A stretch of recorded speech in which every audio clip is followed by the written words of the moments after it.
ನಮಸ್ಕಾರ ಸ್ನೇಹಿತರೆ, ನಮ್ಮ ಮಧುರ ಸುದ್ದಿ ಚಾನಲ್ಗೆ ನಿಮಗೆ ಆತ್ಮೀಯ ಸ್ವಾಗತ. ನಾವು ನಿಮಗಾಗಿ ಕೃಷ್ಣ ಸಂದೇಶವನ್ನು ಹೊತ್ತು ತರುತ್ತಿದ್ದೇವೆ.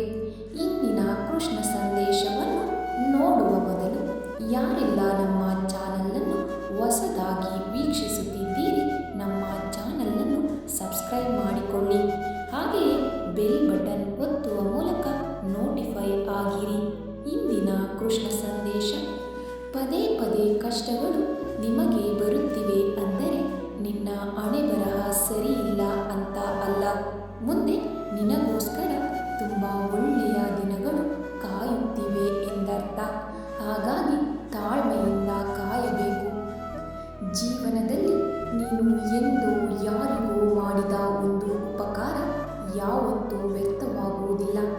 ಒಂದಲ್ಲ ಒಂದು ರೀತಿಯಲ್ಲಿ ಯಾವುದೋ ರೂಪದಲ್ಲಿ ನಿನ್ನ ಬಳಿ ಬಂದೇ ಬರುತ್ತದೆ. ತಾಳ್ಮೆ ಇರಲಿ. ಯಾವುದಕ್ಕೂ ಭಯಪಡುವ ಅವಶ್ಯಕತೆ ಇಲ್ಲ. ಭಯಪಟ್ಟು ಕುಳಿತುಕೊಂಡರೆ ಬದುಕುವುದು ಅಸಾಧ್ಯ. ತಪ್ಪೋ ಸರಿಯೋ ಹೆಜ್ಜೆ ಹಾಕಿ ನೋಡು.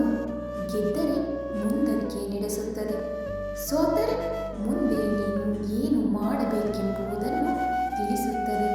ಇದು ಜೀವನದ ಸತ್ಯದ ಅಂಶ. ಯಾವುದಕ್ಕೂ ಭಯಪಡುವ ಅವಶ್ಯಕತೆ ಇಲ್ಲ. ಭಗವಂತ ಜೊತೆಗಿದ್ದಾನೆ. ಧನ್ಯವಾದಗಳು. ನಮ್ಮ ಪ್ರಯತ್ನ ನಿಮಗೆ ಇಷ್ಟವಾಗಿದ್ದಲ್ಲಿ ನಮ್ಮ ವಿಡಿಯೋಗೆ ಒಂದು ಲೈಕ್ ನೀಡಿ. ಹಾಗೆಯೇ ನಮ್ಮ ಚಾನಲನ್ನು ಸಬ್ಸ್ಕ್ರೈಬ್ ಮಾಡಿಕೊಳ್ಳಿ. ನಿಮ್ಮ ಅನಿಸಿಕೆ